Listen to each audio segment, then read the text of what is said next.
Hi, this is Sweet Life, and I'm Natasha, back at it with the discussion of Black Panther Wakanda Forever. At this point, I don't think you really need an introduction or explanation of Black Panther, but still, Wakanda Forever is the second installment in the Black Panther franchise. As part of the Marvel Universe, the first film followed T'Challa, king of the fictional African nation Wakanda.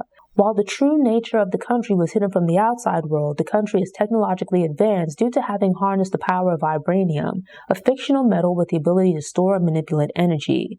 With other nations having now become aware of vibranium and its abilities, a fight for the control of the resource is on the horizon as nations begin to position themselves to obtain and make use of the metal for their own needs.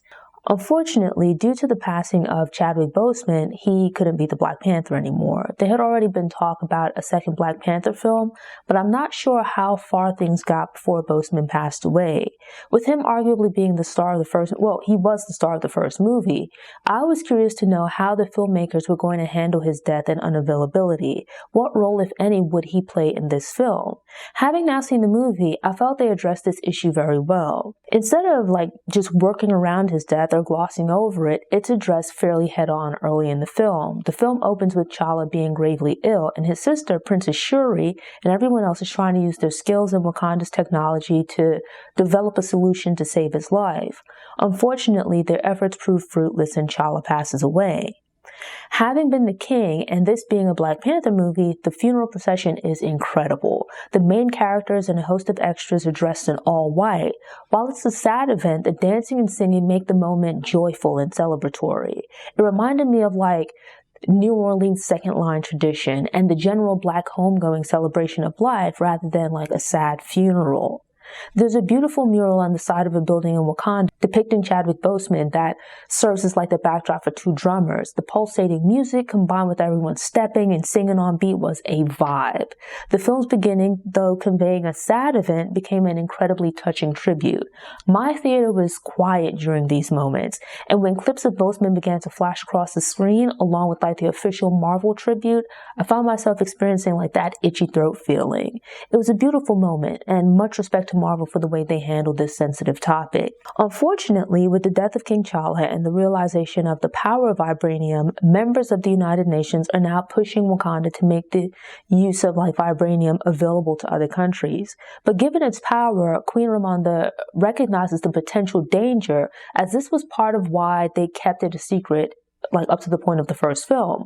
The reality that then in the hands of other nations who might be less scrupulous, they would use the metal to do more than advance their society. Rather, they would use it to bully other nations, to really wreak havoc.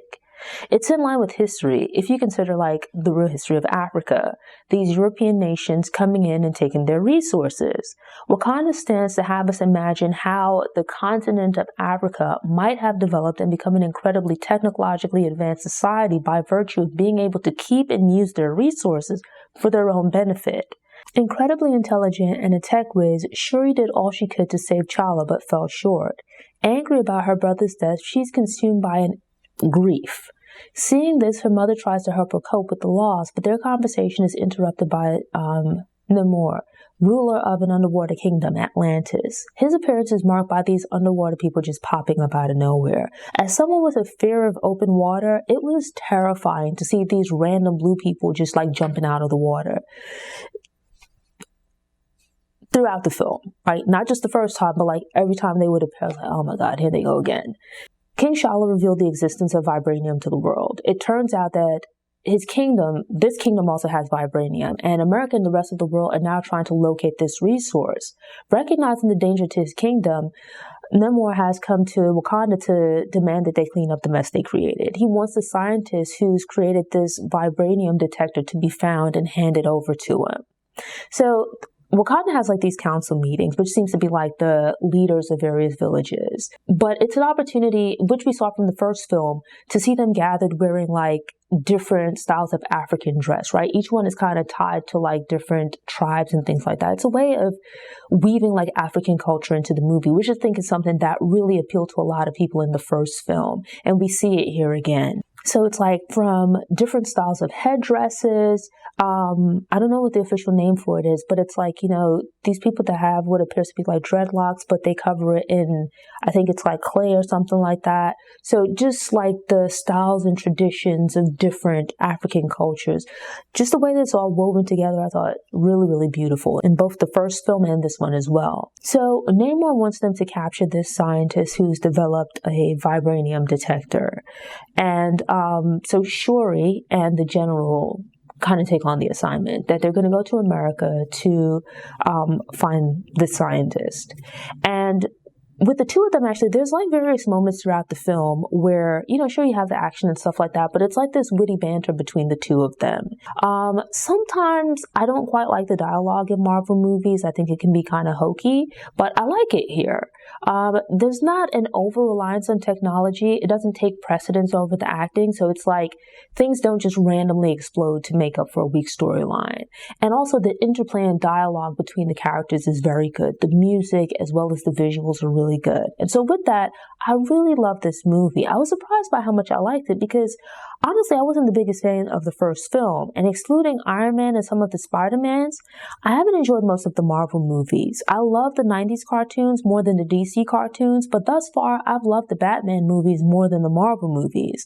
Part of why I probably enjoyed the film more this time around is that I came into it with lower expectations. My cousins talked me into seeing the first one and really amped it up, so I had unreasonably high expectations for that one. But I really, really liked this film this time around.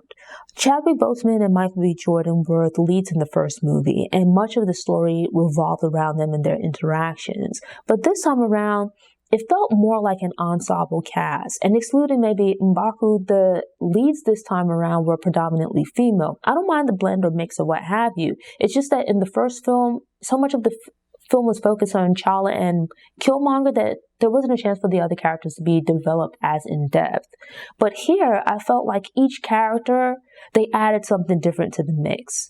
Not that the first film was bad, but rather that the way this one came together was more to my liking.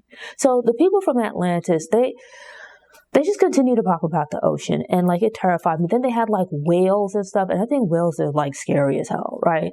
And so with that, we get the telling of the origin story of the people of Atlantis, then using vibranium to their advantage to seek refuge underwater to escape the Spanish conquistadors. It reminded me a bit of the Wakandan story. These societies that exist in secret, which enable them to exist beyond the clutches of the potential colonizers and conquerors. As someone that loves history, I thought it was cool that they used these like true tidbits from history, but then turn the story on its head. So they use African tradition, culture, clothing to illustrate Wakanda society, but also do this borrowing from Mesoamerican history to create the story and visuals for Atlantis.